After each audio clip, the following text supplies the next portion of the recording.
ہمارے چینل میں خوش آمدید۔ آج ہم ایک بہت ہی دلچسپ کتاب دی ہول برین چائلڈ، اس کے تعارف اور پہلے باب کا آپ کہہ سکتے ہیں گہرائی سے جائزہ لے رہے ہیں۔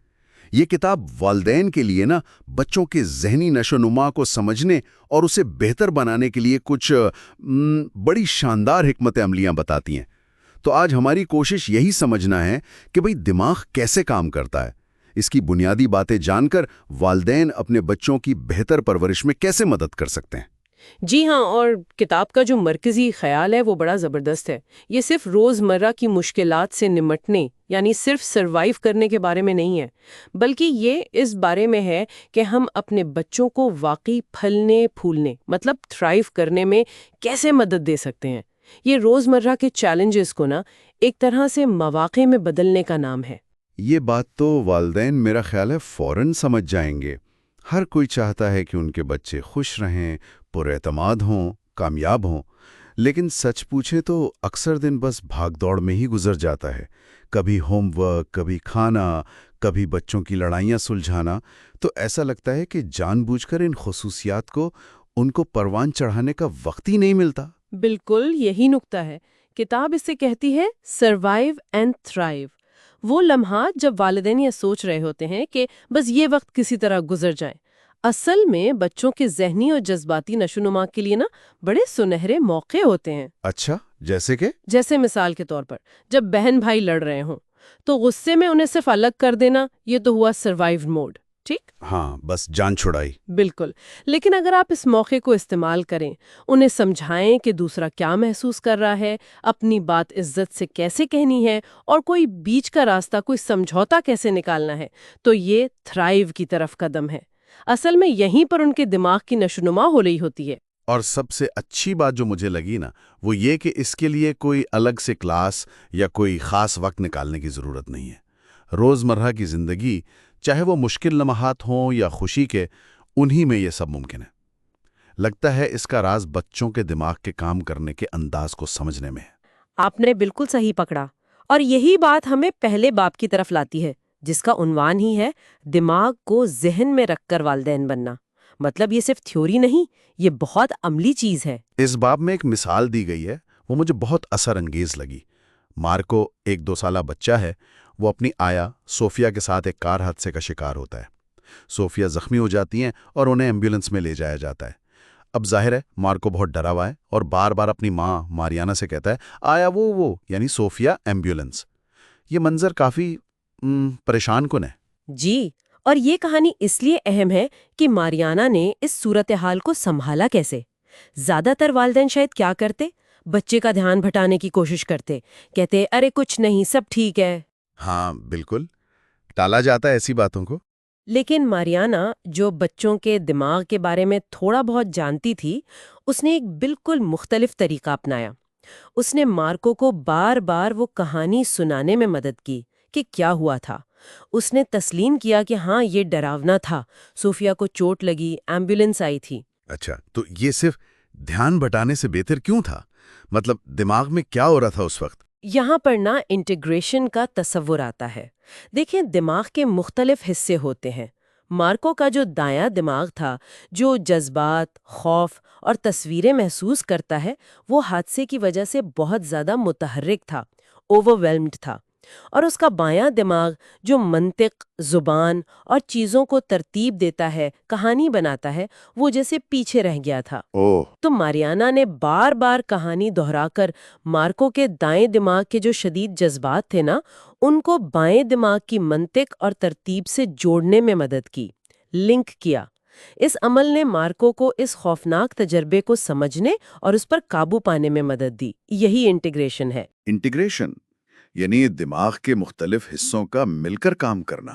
بالکل، ہم آہنگی سے کام کرنا۔ یہ تو کمال ہے۔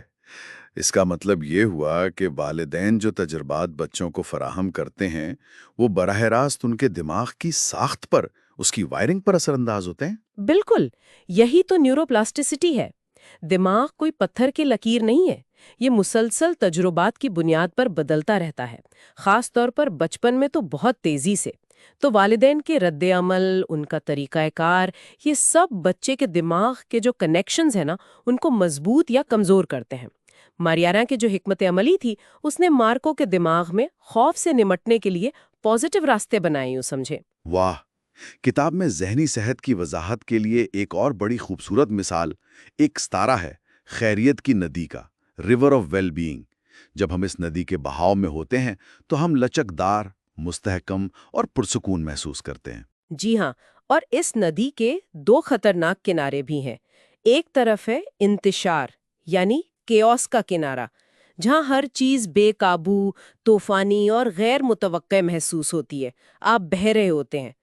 دوسری طرف ہے سختی یعنی ریجڈیٹی کا کنارہ، جہاں حد سے زیادہ کنٹرول ہوتا ہے، بے لچک پن ہوتا ہے، تبدیلی سے انکار ہوتا ہے، آپ اٹک جاتے ہیں۔ اوہ!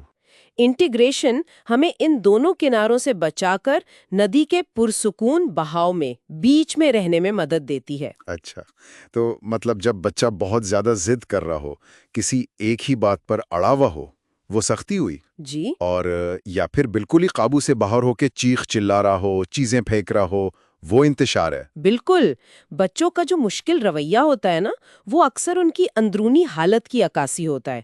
وہ یا تو انتشار میں بہہ گئے ہوتے ہیں یا سختی میں پھنس گئے ہوتے ہیں، تو والدین کا کام غصہ کرنے یا لیکچر دینے کے بجائے انہیں واپس ندی کے بہاؤ میں لانے میں مدد کرنا ہوتا ہے۔ یعنی انٹیگریشن میں مدد کرنا۔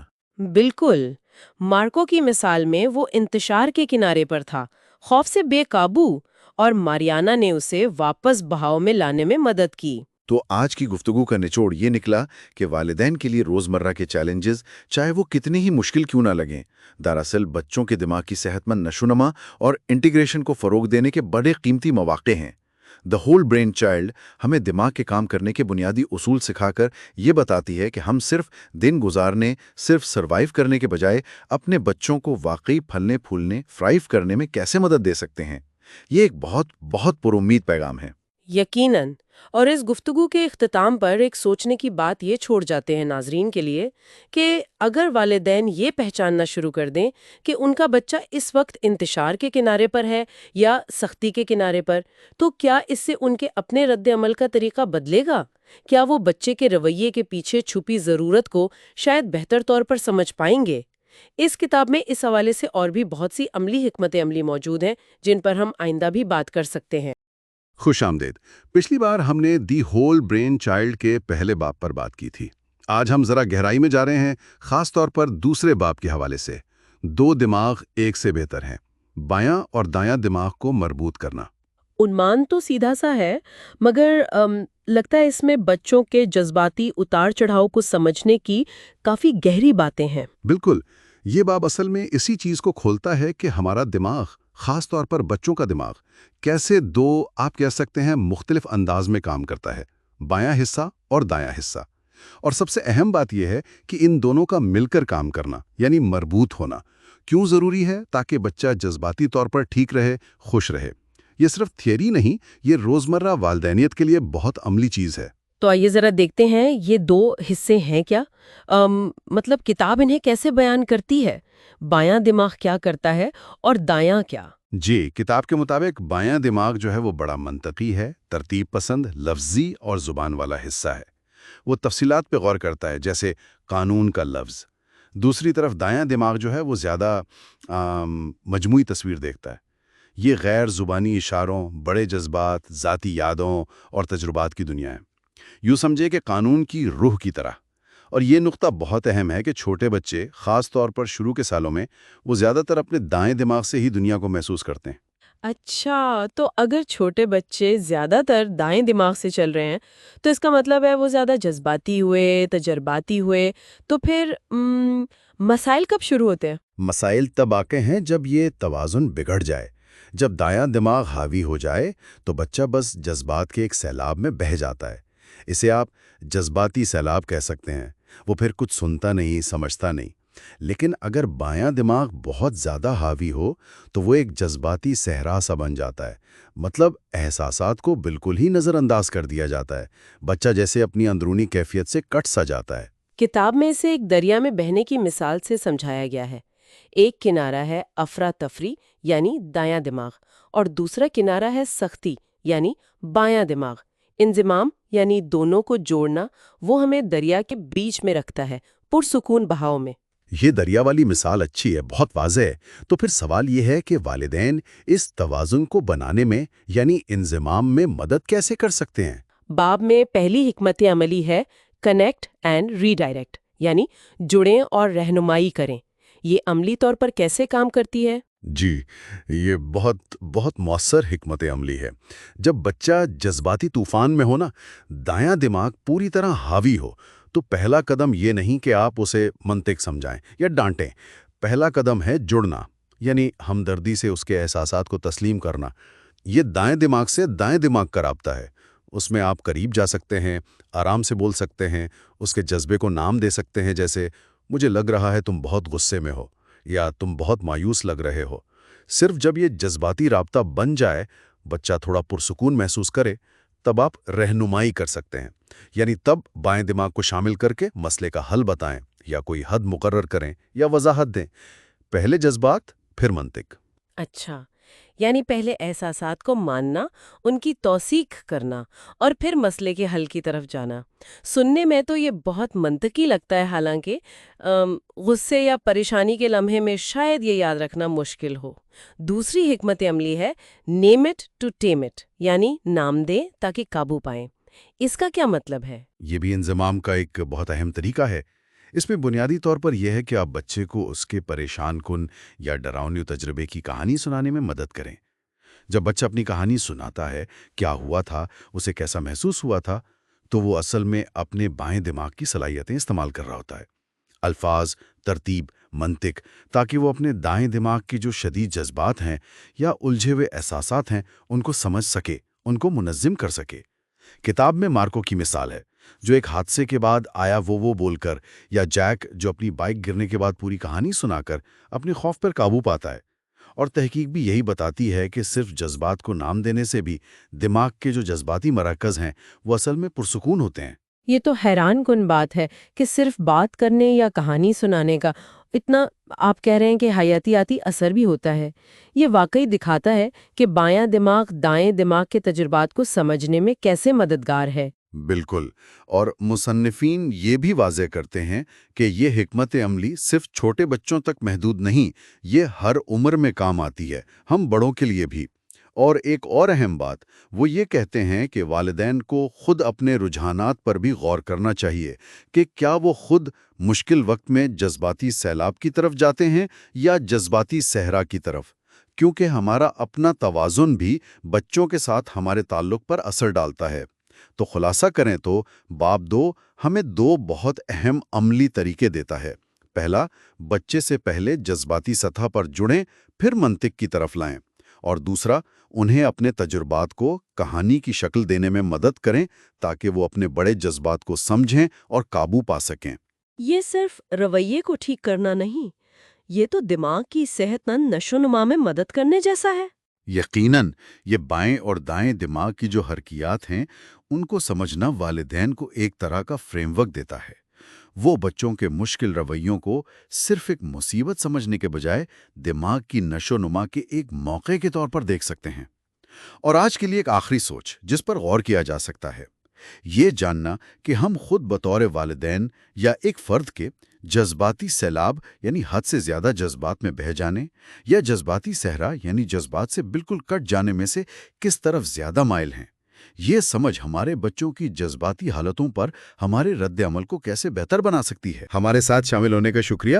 آج ہم دی ہول برین چائلڈ کتاب کے ایک بہت ہی دلچسپ حصے یعنی تیسرے باب پر بات کر رہے ہیں۔ اس کا عنوان ہے ذہن کی سیڑھی بنانا، اور اس میں اوپر والے اور نیچے والے دماغ کو جوڑنے کی بات کی گئی ہے۔ تو آج کوشش کریں گے کہ یہ سمجھیں کہ بچوں کے دماغ کے یہ 2 حصے کیسے کام کرتے ہیں، یعنی ایک جسے مصنفین اوپر والا دماغ کہتے ہیں اور دوسرا نیچے والا دماغ، اور یہ بھی کہ ان کو آپس میں جوڑنا مطلب ان میں رابطہ بنانا کیوں اتنا ضروری ہے بچوں میں سیلف کنٹرول اور بہتر فیصلے کرنے کے لیے۔ کتاب میں ایک بڑی اچھی مثال ہے، دماغ کو ایک گھر سے تشبیہ دی ہے، اسی کو لے کر چلتے ہیں۔ جی بالکل، یہ گھر والی مثال نہ سمجھنے میں بہت مدد دیتی ہے۔ آپ ایسے سوچیں کہ دماغ جو ہے وہ ایک 2 منزلہ گھر ہے۔ اب جو نیچے والا دماغ ہے، جس میں دماغ کا تنا اور لمبک سسٹم وغیرہ شامل ہیں، وہ سمجھیں گھر کی نچلی منزل ہے۔ یہ بالکل بنیادی جو زندہ رہنے کے لیے ضروری کام ہے نا، وہ سنبھالتا ہے، جیسے سانس لینا یا خطرے کا فوری رد عمل، وہ جسے فائٹ یا فلائٹ کہتے ہیں، اور شدید قسم کے جذبات جیسے بہت زیادہ غصہ یا خوف، یہ سب یہیں سے آتا ہے۔ اور اہم بات یہ کہ پیدائش کے وقت یہ حصہ کافی حد تک تیار ہوتا ہے۔ اچھا، یعنی یہ ہماری وہ بنیادی ایک طرح سے فوری رد عمل والی انسٹنکچول فطرت کا مرکز ہے۔ تو پھر اوپری منزل کیسی ہے؟ جی، جو اوپر والا دماغ ہے، خاص طور پہ ہمارے ماتھے کے بالکل پیچھے والا حصہ، پری فرنٹل کورٹیکس، وہ سمجھیں گھر کی اوپری منزل ہے۔ یہ وہ جگہ ہے جہاں سارے وہ پیچیدہ کام ہوتے ہیں، جیسے سوچنا، منصوبہ بنانا، اپنے جذبات اور جسم پر قابو پانا، خود کو سمجھنا، دوسروں کے لیے ہمدردی محسوس کرنا، اور یہ سمجھنا کہ کیا صحیح ہے کیا غلط۔ یہ ساری اعلیٰ صلاحیتیں یہاں ہیں۔ لیکن یہاں سب سے اہم بات یہ ہے کہ دماغ کا یہ حصہ بچوں میں ابھی بن رہا ہوتا ہے۔ یہ مطلب پوری طرح سے تیار نہیں ہوتا۔ آپ کہہ لیں کہ یہ انڈر کنسٹرکشن ہے، اور یہ کوئی 25 سال کی عمر تک جا کر مکمل طور پر پختہ ہوتا ہے۔ 25 سال؟ یہ جاننا تو والدین کے لیے بہت ہی ضروری ہے۔ مطلب ہم بچوں سے ہر وقت بڑوں جیسی وہ منطقی سوچ اور سیلف کنٹرول کی امید نہیں رکھ سکتے پھر۔ تو ان دونوں منزلوں یعنی نیچے والی اور اوپر والی، ان کے بیچ رابطہ کیسے بنتا ہے؟ یہ جڑتے کیسے ہیں؟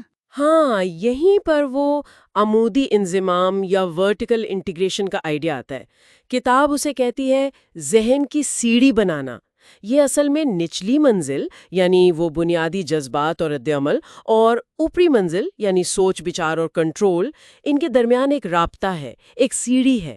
جب یہ سیڑھی مضبوط ہوتی ہے نا، تو اوپر والا دماغ نیچے والے دماغ کے جو شدید جذبات یا رد عمل ہیں ان کو سمجھنے میں، ان کو قابو کرنے میں اور پرسکون کرنے میں مدد دے سکتا ہے۔ وہ ایک ٹیم کی طرح کام کرتے ہیں۔ لیکن اکثر جب بچے بہت شدید غصے میں ہوتے ہیں یا ڈرے ہوئے ہوتے ہیں تو لگتا جیسے یہ سیڑھی غائب ہی ہو گئی ہے۔ وہ کتاب میں ذکر ہے نا، ڈھکن اڑانے کا، فلپنگ دا لڈ۔ جی ہاں، یہ بہت بہت اہم بات ہے۔ جب جذبات بہت شدید ہوں تو نیچے والے دماغ کا ایک حصہ ہے امیگڈالا، جو خطرے کا الارم سسٹم ہے نا، وہ اتنا زیادہ ایکٹیو ہو جاتا ہے کہ وہ اوپر والے دماغ تک جانے والے راستے کو، مطلب سیڑھی کو، وقتی طور پر بلاک کر دیتا ہے، جیسے سیڑھی پر کوئی گیٹ لگ گیا ہو۔ تو اس حالت میں بچہ اپنے اوپر والے دماغ کی جو صلاحیتیں ہیں، سوچنا، سمجھنا، کنٹرول کرنا، ان تک پہنچ ہی نہیں پاتا۔ وہ کوئی منطقی بات نہیں سن سکتا، نہ سمجھ سکتا ہے۔ اچھا، تو یہ جاننا تو بچوں کے غصے کے دوروں یعنی جو ٹینٹرمز ہوتے ہیں ان کو سمجھنے کے لیے بہت ضروری ہے۔ اس کا مطلب تو یہ ہوا کہ ہر ٹینٹرم ایک جیسا نہیں ہوتا۔ یا اپنی بات منوانے کے لیے غصہ دکھا رہا ہوتا ہے، اس کا اوپر والا دماغ کسی نہ کسی حد تک کام کر رہا ہوتا ہے۔ وہ اپنے رویے پہ قابو رکھ سکتا ہے اگر چاہے تو۔ ایسی صورتحال میں واضح حدود بتانا، نتائج سمجھانا، یہ زیادہ کارآمد ہو سکتا ہے۔ لیکن دوسری قسم ہے نچلا ٹینٹرم۔ یہاں بچہ واقعی اپنے جذبات سے مغلوب ہو چکا ہوتا ہے، اس کا وہ ڈھکن اڑ چکا ہوتا ہے، اوپر والے دماغ کا کنٹرول مطلب ختم ہو چکا ہوتا ہے۔ اس حالت میں ڈانٹ ڈپٹ یا منطق بالکل کام نہیں کرے گی۔ یہاں پہلے ہمدردی چاہیے، تسلی دینی ہے، بچے کو پرسکون کرنا ہے۔ وہ جو پچھلے باب میں کنیکٹ اینڈ ری ڈائریکٹ کی بات تھی نا، وہ یہاں کام آتی ہے۔ جب بچہ پرسکون ہو جائے پھر بعد میں آپ رویے پر بات کر سکتے ہیں۔ یہ فرق سمجھنا تو واقعی گیم چینجر ہو سکتا ہے والدین کے لیے۔ ٹھیک ہے، تو یہ مسئلہ تو سمجھ آ گیا کہ یہ ہوتا کیا ہے، لیکن عملی طور پر والدین اس سیڑھی کو بنانے میں، اسے مضبوط کرنے میں کیا کر سکتے ہیں؟ کتاب میں کچھ حکمت عملی دی گئی ہیں۔ ایک کا نام ہے غصہ نہ دلائیں، شامل کریں، انگیج ڈونٹ انریج۔ یہ کیا چیز ہے؟ اس کا بنیادی خیال یہ ہے کہ جب بچہ کوئی مشکل رویہ دکھا رہا ہو تو فوراً اسے نافرمانی سمجھ کر ڈانٹنے یا مطالبے کرنے کے بجائے، جو کہ اس کے نیچے والے دماغ کو اور بھڑکا سکتا ہے، آپ کوشش کریں کہ اس کے اوپر والے دماغ کو شامل کریں۔ مطلب اس سے سوال پوچھیں، اسے مسئلے کا حل مل کر سوچنے کی دعوت دیں، اسے اپنی بات کہنے کا موقع دیں۔ اس سے کیا ہوتا ہے کہ اس کا سوچنے والا یعنی اوپر والا دماغ وہ متحرک ہوتا ہے۔ یعنی رد عمل کو بھڑکانے کے بجائے سوچ کو دعوت دینا۔ یہ واقعی ایک اہم شفٹ ہے۔ اچھا، اور دوسری حکمت عملی تھی استعمال کریں ورنہ کھو دیں، یوز اٹ اور لوز اٹ۔ اس کا کیا مطلب ہوا؟ یہ اتنا مضبوط ہوگا تو بچوں کو ایسے موقع دیں جہاں انہیں اپنا اوپر والا دماغ استعمال کرنا پڑے۔ مثلاً انہیں چھوٹے چھوٹے فیصلے خود کرنے دیں، کیا پہننا ہے، پاکٹ منی کیسے خرچ کرنی ہے۔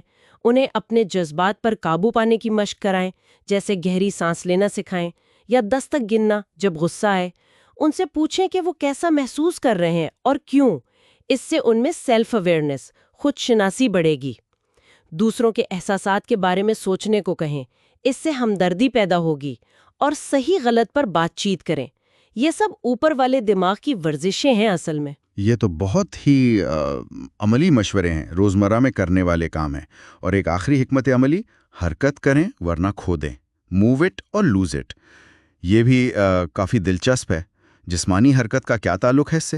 دیکھیں، جسمانی حرکت جو ہے نا، وہ براہ راست ہمارے دماغ کی کیمسٹری پر اثر کرتی ہے۔ جب بچہ بہت زیادہ جذباتی ہو رہا ہو، مغلوب ہو، یا وہی ڈکن اڑنے والی کیفیت ہو، تو اسے جسمانی طور پر حرکت کرنے کو کہنا، جیسے بھاگنا، کودنا، کوئی کھیل کھیلنا، یہ اس کے جسم اور دماغ میں توازن واپس لانے میں مدد کر سکتا ہے۔ یہ نیچے والے دماغ کی شدت کو کم کرتا ہے اور اوپر والے دماغ کو آپ کہہ لیں کہ دوبارہ آن لائن آنے میں مدد دیتا ہے۔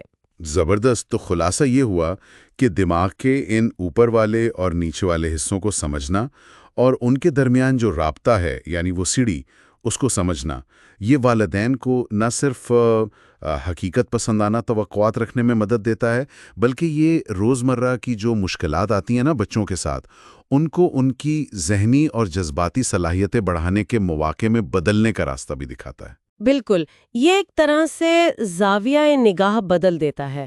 آپ بچوں کے رویے کو صرف سزا یا انعام کے طور پر نہیں دیکھتے، بلکہ اسے سیکھنے اور دماغ کی نشوونما کے ایک موقع کے طور پر دیکھتے ہیں۔ اور چلتے چلتے ایک سوال سوچنے کے لیے چھوڑ جاتے ہیں سب کے لیے۔ جب ہم یعنی بڑے لوگ یہ سمجھنا شروع کرتے ہیں کہ کب ہمارا اپنا اوپر والا دماغ نیچے والے دماغ کے قابو میں آ جاتا ہے، کب ہم خود اپنا ڈھکن اڑا بیٹھتے ہیں، تو یہ سمجھ ہمارے اپنے رد عمل کو کیسے بدل سکتی ہے، نہ صرف والدین کے طور پر بلکہ شاید زندگی کے ہر پہلو میں۔ اس پر سوچئے گا۔ تو پچھلی نشستوں میں ہم نے پہلے 3 ابواب کا جائزہ لیا تھا۔ آج ہم چوتھے باب پر تفصیلی بات کریں گے۔ عنوان ہے تتلیوں کو مار ڈالو، ترقی اور شفا کے لیے یادداشت کو مربوط کرنا۔ یہ باب بتاتا ہے کہ دماغ میں یادداشت کیسے کام کرتی ہے، خاص طور پر مشکل تجربات کے حوالے سے۔ جی، اور یہ سمجھنا ضروری اس لیے ہے نا، کیونکہ یہ جاننا کافی حیران کن ہو سکتا ہے کہ ماضی کی وہ یادیں جن کا ہمیں شاید شعوری طور پر علم بھی نہ ہو، وہ ہمارے بچوں کے آج پر، ان کے احساسات، ان کے رد عمل، ان کے رویوں پر کتنا گہرا اثر ڈال سکتی ہیں۔ ہاں، یہ واقعی ایک اہم نکتہ ہے۔ اچھا، تو کتاب یہ کہتی ہے کہ یادداشت یہ صرف کوئی ذہنی فائل کیبنٹ نہیں ہے۔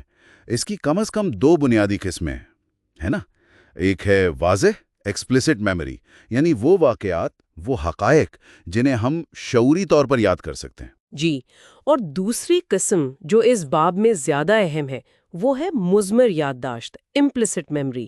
یہ دراصل ماضی کے تجربات کا وہ لاشعوری اثر ہے جو ہمارے احساسات میں، جسمانی تاثرات میں، رویوں میں، یہاں تک کہ دنیا کو دیکھنے کے انداز میں ظاہر ہوتا ہے، جسے کبھی کبھی ذہنی ماڈل بھی کہتے ہیں۔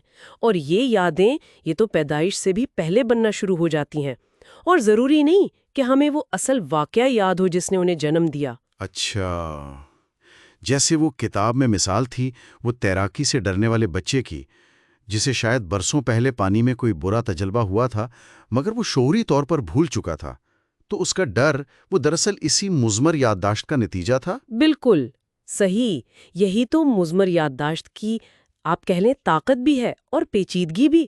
یہ بچوں میں ایسے خوف یا پریشانی یا ایسے رویے پیدا کر سکتی ہیں جو بالکل غیر منطقی لگیں، جن کی بظاہر کوئی وجہ سمجھ نہ آئے، کیونکہ وہ اصل واقعہ تو شعوری سطح پر ہے ہی نہیں، وہ بس ایک احساس یا ایک رد عمل کے طور پر ظاہر ہوتا ہے۔ تو اگر مسئلہ یہ ہے کہ یہ یادیں چھپی ہوئی ہیں، لاشعور میں ہے، تو حل یقیناً انہیں سامنے لانا ہوگا۔ کتاب اسی کو یادداشت کو مربوط کرنا انٹیگریشن کہتی ہے۔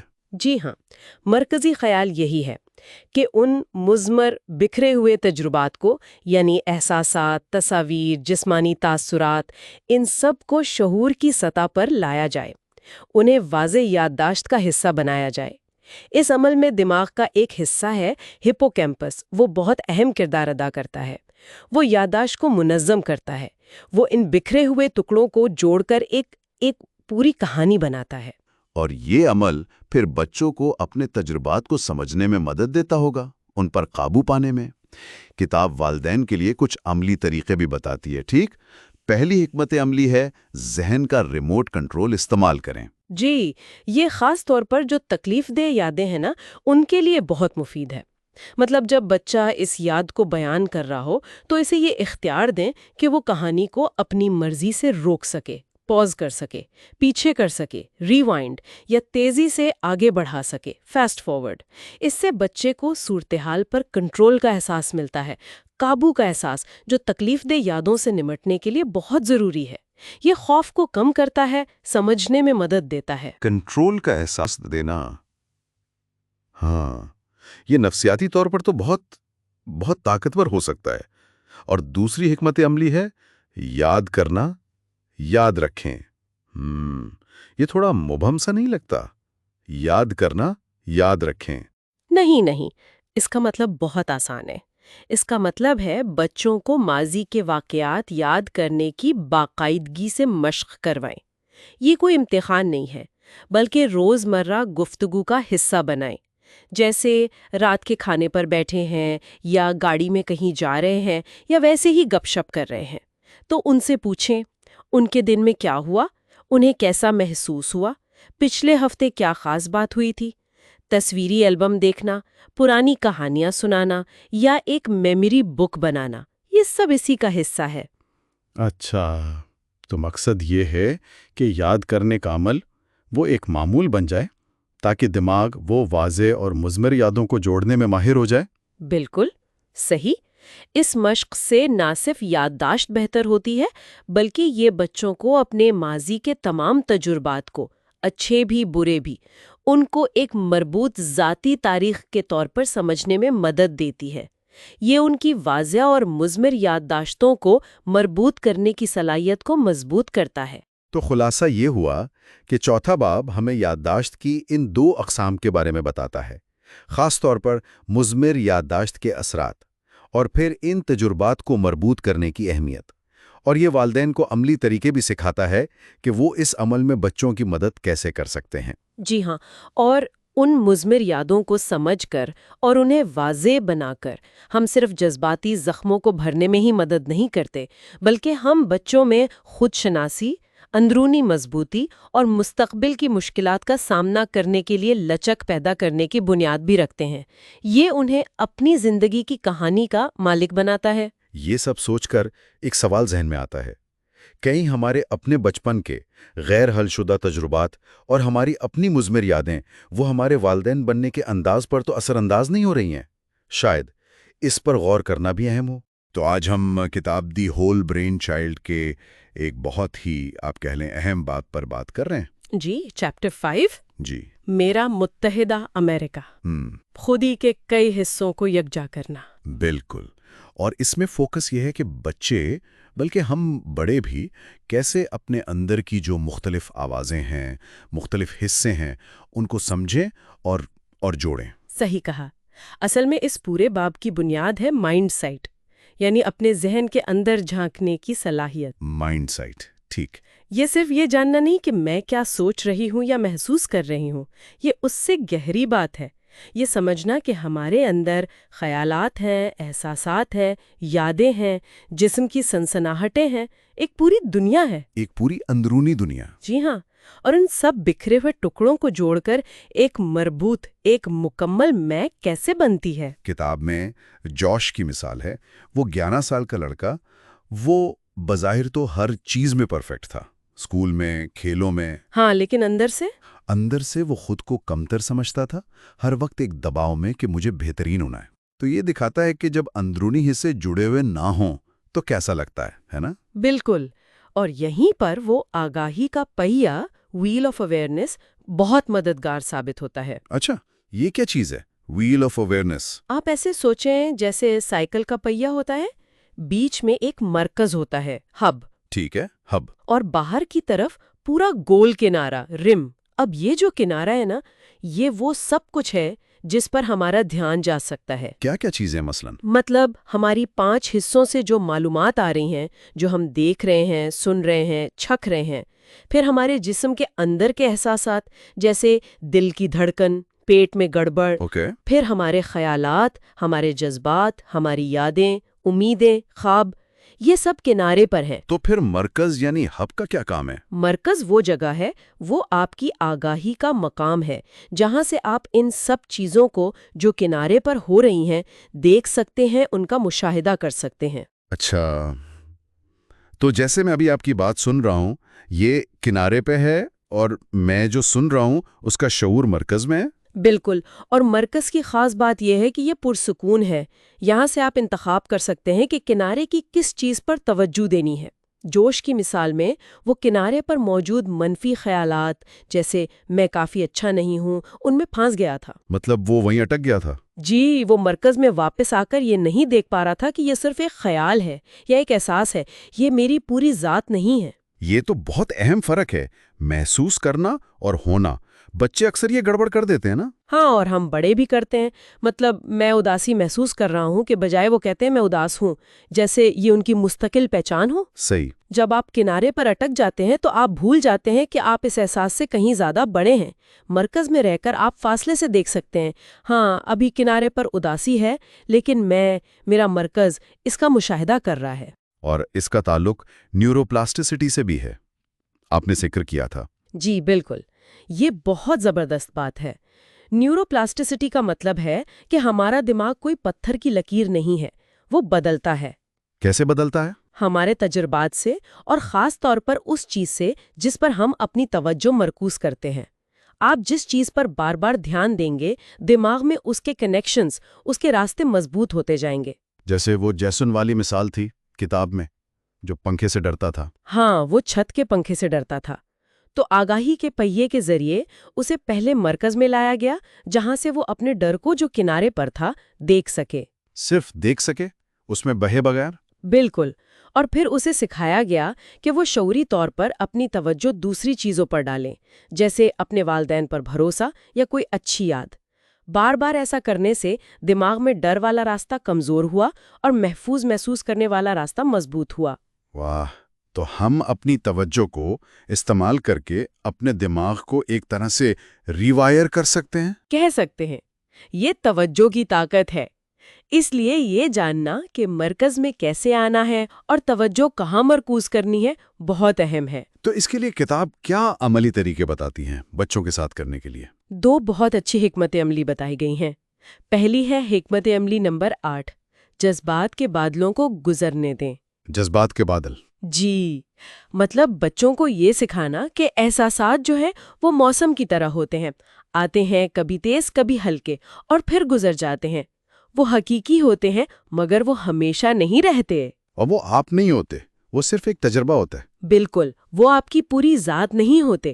جیسے آسمان بادلوں سے بڑا ہوتا ہے، ویسے ہی آپ کا مرکز آپ کے احساسات سے بڑا ہے۔ یہ سمجھانا شاید مشکل ہو جب بچہ بہت شدید جذبات میں ہو۔ ہاں، اس وقت مشکل ہوتا ہے، لیکن یہ مشق سے آتا ہے۔ اور دوسری حکمت عملی نمبر 9 اس میں مدد کرتی ہے، وہ ہے سفٹ۔ سفٹ؟ یہ کیا ہے؟ SIFT؟ جی، یہ ایک طرح سے اپنے اندرونی موسم کا جائزہ لینے کا طریقہ ہے۔ یہ ایک مخفف ہے۔ اچھا۔ ایس کا مطلب ہے سینسیشنز، یعنی جسمانی احساسات۔ پیٹ میں کچھ ہو رہا ہے، کندھے بھاری ہیں۔ ٹھیک ہے، S سے سینسیشنز۔ آئی کا مطلب ہے امیجز، ذہن میں کوئی تصویریں آ رہی ہیں، کوئی یاد، کوئی خواب جیسا خیال۔ اچھا، I سے امیجز۔ ایف ہے فیلنگز، یعنی جذبات، غصہ، خوشی، مایوسی، ڈر، کیا محسوس ہو رہا ہے۔ ٹھیک ہے، F سے فیلنگز۔ اور ٹی ہے تھاٹس، خیالات، اس وقت دماغ میں کیا چل رہا ہے، یہ ٹھیک نہیں ہوا، میں یہ نہیں کر سکتا، سب میری غلطی ہے۔ اچھا، SIFT sensations, images, feelings, thoughts. تو اس سے ہوتا کیا ہے؟ جب آپ یا بچہ ان چاروں چیزوں کو الگ الگ پہچاننے کی کوشش کرتا ہے تو وہ اس شدید جذبے جیسے غصے یا اداسی کی گرفت سے تھوڑا باہر نکل آتا ہے۔ وہ اس کا مشاہدہ کرنے لگتا ہے؟ بالکل، وہ مرکز کے قریب آ جاتا ہے۔ وہ دیکھتا ہے کہ اچھا، میرے پیٹ میں یہ احساس S، ذہن میں وہ تصویر I، مجھے مایوسی F، اور میں سوچ رہا ہوں K T۔ ان سب کو نام دینے سے ہی وہ چیز کم حاوی ہو جاتی ہے۔ تو یہ اپنے اندرونی تجربے کو سمجھنے اور اس پر تھوڑا کنٹرول حاصل کرنے کا طریقہ ہے۔ جی، کنٹرول سے زیادہ شاید آگاہی اور انتخاب۔ جب آپ آگاہ ہوتے ہیں تو آپ رد عمل کرنے کے بجائے انتخاب کر سکتے ہیں کہ آپ نے اپنی توجہ کہاں لگانی ہے۔ یہ تو بہت کارآمد لگ رہا ہے۔ یہ صرف مشکل وقتوں میں ہی نہیں بلکہ روزمرہ زندگی میں بھی مددگار ہو سکتا ہے۔ بالکل، یہ طویل مدتی ذہنی لچک پیدا کرتا ہے، ریزیلنس، خود کو سمجھنے کی صلاحیت۔ تو اگر ہم آج کی بات کا خلاصہ کریں، مائنڈ سیٹ ہمیں اپنے اندر کی دنیا دیکھنے کی صلاحیت دیتی ہے۔ آگاہی کا پہیہ ہمیں مرکز اور کنارے کا تصور دیتا ہے۔ اور یہ یاد رکھنا کہ احساسات عارضی ہیں، بادلوں کی طرح، اور صرف ٹیکنیک ہمیں اپنے اندرونی تجربات کو سمجھنے میں مدد دیتی ہے۔ صحیح، یہ سب مل کر ہمیں اپنی ذات کے مختلف حصوں کو جوڑنے، انٹیگریٹ کرنے میں مدد کرتا ہے۔ بالکل۔ اچھا، سننے والوں کے لیے ایک چھوٹا سا سوال چھوڑ جاتے ہیں۔ ضرور۔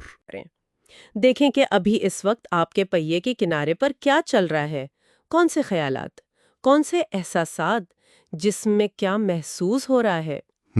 کیا آپ شعوری طور پر ایک قدم پیچھے ہٹ کر اپنے مرکز ہب میں آ سکتے ہیں اور وہاں سے ان سب کا صرف مشاہدہ کر سکتے ہیں، اور پھر شاید اپنی توجہ کسی ایسی چیز پر مرکوز کریں جو آپ کو سکون دے یا طاقت دے۔ بس ایک لمحے کے لیے کوشش کر کے دیکھیں۔ آج ہم دا ہول برین چائلڈ کتاب کے بالکل آخری باب پر بات کر رہے ہیں۔ جی، عنوان ہے میں ہم کا تعلق، خودی اور دوسروں کا انضمام۔ پچھلی گفتگو میں ہم نے دماغ کے مختلف حصوں کو جوڑنے کی بات کی تھی۔ اب یہ باب ایک طرح سے سب کو اکٹھا کرتا ہے۔ بالکل، یہ باب نا ایک طرح سے پوری کتاب کا نچوڑ ہے۔ خلاصہ سمجھ لیں، یہ صرف اندرونی توازن یعنی دماغ کے اندر کیا ہو رہا ہے اس کی بات نہیں، بلکہ یہ کہ ہم دوسروں سے کیسے جوڑتے ہیں، اور یہ رشتے، یہ تعلقات ہماری ذات کا حصہ کیسے بنتے ہیں۔ اچھا، تو یہ اصل میں اور ہم کے بیچ ایک آپ کہہ لیں صحت مند پل بنانے کی بات ہے۔ زبردست۔ تو دیکھتے ہیں یہ میں ہم کا تعلق بنتا کیسے ہے۔ باب شروع ہوتا ہے اس خیال سے کہ دماغ ایک سماجی عضو ہے۔ یہ سننے میں بڑا گہرا لگتا ہے۔ مطلب کیا مطلب اس کا؟ دیکھیں، اس کا سادہ مطلب یہ ہے کہ ہمارا دماغ نا اکیلے کام کرنے کے لیے نہیں بنا، یہ قدرتی طور پر بائی ڈیزائن دوسروں سے جڑنے کے لیے بنا ہے، تعلقات بنانے کے لیے۔ اس کی ایک بہت دلچسپ مثال مرر نیورونز ہیں۔ Mirror neurons? جی، یہ دماغ کے خاص خلیے ہیں۔ یہ صرف تب ایکٹیو نہیں ہوتے جب ہم خود کچھ کریں، بلکہ تب بھی ہوتے ہیں جب ہم کسی اور کو وہی کام کرتے ہوئے دیکھتے ہیں۔ اچھا، ہاں، تو یہ ہمیں انجانے میں لاشعوری طور پر دوسروں کے جذبات، ان کے ارادے سمجھنے میں مدد دیتے ہیں، جیسے ہم انہیں محسوس کر رہے ہوں۔ واہ، یہی تو بنیاد ہے ہمدردی کی، اور اسی کو کتاب مائنڈ سائٹ کہتی ہے، یعنی اپنے اور دوسروں کے ذہن کو سمجھنا، بصیرت اور ہمدردی کا ملاپ۔ تو اس کا مطلب یہ ہوا کہ ہمارے رشتے، خاص طور پر بچپن کے، وہ ہمارے دماغ پر سیدھا سیدھا نقش چھوڑتے ہیں۔ بالکل، گہرے نقش، خاص طور پر زندگی کے شروع کے تجربات، والدین کے ساتھ یا جو بھی قریب سے دیکھ بھال کر رہا ہے ان کے ساتھ جو تعلق بنتا ہے نا، وہ دماغ کی ساخت پر بہت گہرا اثر ڈالتا ہے۔ اگر تعلق محفوظ ہو، محبت بھرا ہو، تو بچے میں مائنڈ سیٹ یعنی دوسروں کو سمجھنے کی صلاحیت وہ بڑھتی ہے۔ اور اگر تعلق غیر یقینی ہو یا بچے کو نظر انداز کیا جائے تو وہ بچہ الگ تھلگ محسوس کر سکتا ہے۔ صحیح۔ اور یہ جو شروع کے تعلقات ہوتے ہیں، یہ ایک طرح سے اگلی نسلوں کے لیے بھی ایک نمونہ بن جاتے ہیں، ایک بلو پرنٹ جیسے کہتے ہیں۔ تو اگر یہ رشتے اتنے اہم ہیں دماغ کی نشوما کے لیے، تو والدین عملی طور پر کیا کر سکتے ہیں اس میں ہم کے توازن کو بہتر بنانے کے لیے؟ کتاب میں 2 حکمت عملیوں کا ذکر ہے۔ پہلی ہے فیملی فن فیکٹر بڑھانا، یعنی گھر میں ہنسی خوشی کا ماحول۔ یہ تو اچھا لگتا ہے، لیکن تفریح اتنی ضروری کیوں ہے دماغ کے لیے؟ دیکھیں، جب فیملی مل کر انجوائے کرتی ہے، ہنستی کھیلتی ہے، تو دماغ میں ایک کیمیکل نکلتا ہے، ڈوپامین۔ اچھا، ڈوپامین۔ جی، وہ خوشی اور انعام والا احساس دیتا ہے۔ تو اس سے ہوتا یہ ہے کہ وہ جو مثبت تجربہ ہے وہ تعلقات کے ساتھ جڑ جاتا ہے، دماغ میں ایک پازیٹیو ایسوسیشن بن جاتی ہے۔ اور یہ بچوں کے آپس کے رشتوں کے لیے بھی بہت اہم ہے، خاص طور پر بہن بھائیوں میں مضبوط بنیاد بنتی ہے۔ جیسے کوئی مثال؟ جیسے مل کر کوئی کھیل کھیلنا، یا کوئی کہانی بنانا، یا مل کر کوئی چھوٹا موٹا پروجیکٹ کر لینا، یہ سب دماغ میں مثبت سماجی کنیکشنز بنا رہے ہوتے ہیں۔ یہ تو سمجھ میں آتا ہے، آسان بھی ہے، لیکن دوسری حکمت عملی وہ تھوڑی حیران کرتی ہے۔ تنازع کے ذریعے جڑنا، یعنی لڑائی جھگڑے سے کنیکٹ کرنا۔ عام طور پر تو ہم اس سے بچتے ہیں نا؟ جی، اور یہی اس کا اہم نقطہ ہے۔ کتاب کہتی ہے کہ تنازعات سے بھاگے مت، انہیں سکھانے کا، سیکھنے کا موقع سمجھیں۔ موقع؟ کیسے؟ جب بچوں میں کوئی اختلاف ہوتا ہے، کوئی جھگڑا ہوتا ہے، تو یہ وہ وقت ہے جب والدین انہیں بہت اہم سماجی مہارتیں سکھا سکتے ہیں۔ مثلاً دوسرے کا نقطۂ نظر سمجھنا، یعنی ہمدردی، یا کسی کے چہرے کے تاثرات سے، اس کی باڈی لینگویج سے اس کے جذبات کو سمجھنا، یعنی نان وربل کیوز پڑھنا۔ صحیح۔ اور شاید سب سے اہم، غلطی ماننا، معافی مانگنا، اور پھر رشتے کو ٹھیک کرنا۔ کتاب میں وہ کولن والی مثال ہے نا، وہ اسی لیے ہے کہ کیسے والدین نے جھگڑے کو استعمال کر کے کولن کو لوگن کے احساسات سمجھائے۔ ہاں، یاد آیا۔ تو یہ ساری چیزیں دماغ کے سماجی حصے کو مضبوط کرتی ہیں، مائنڈ سائٹ کو گہرا کرتی ہیں۔ اس کا مطلب تو یہ ہوا کہ بچوں میں یہ میں ہم کا توازن لانے کے لیے پہلے والدین کو خود اپنے اندر اور اپنے باہر کے رشتوں میں ایک ہم آہنگی لانی ہوگی۔ یقیناً، بالکل۔ جب والدین خود اپنی زندگی کو، اپنے ماضی کے تجربات کو سمجھتے ہیں، ایک مربوط کہانی بناتے ہیں اپنی زندگی کی، تو وہ اپنے بچوں کی جذباتی ضرورتوں کو بہتر سمجھ پاتے ہیں، ان سے زیادہ گہرائی سے جڑ پاتے ہیں۔ اور اچھی بات یہ ہے کہ خود پر کام کرنے میں، اپنی سمجھ کو بہتر بنانے میں کبھی دیر نہیں ہوتی۔ تو خلاصہ یہ ہوا کہ بچوں کی مکمل نشوونما صرف ان کے اندرونی حصوں کو جوڑنا نہیں، بلکہ اپنی ذات میں کو دوسروں کے ساتھ اپنے تعلق ہم سے جوڑنا بھی ہے۔ جی۔ اور اس پورے عمل میں مائنڈ سائٹ، یعنی اپنی اور دوسروں کی ذہنی کیفیت کو سمجھنا، وہ بہت مرکزی حیثیت رکھتا ہے۔ بالکل۔ اور اس گفتگو کے آخر میں ایک سوچنے کی بات شاید یہ ہو سکتی ہے کہ یہ سمجھنا کہ ہمارے اپنے ماضی کے تجربات، ہمارے آج کے تعلقات، ہمارے بچوں کے سماجی دماغ پر کیسے اثر ڈال رہے ہیں، یہ صرف ذاتی آگاہی نہیں ہے، یہ اگلی نسل کی پرورش کا ایک بنیادی، ایک لازمی حصہ ہے۔ بالکل۔ تو یہ جاننے کے بعد آج ہم اپنے رشتوں میں ایسا کیا الگ کر سکتے ہیں، کیا بہتر کر سکتے ہیں، جو ہمارے بچوں کی بہتر سماجی اور جذباتی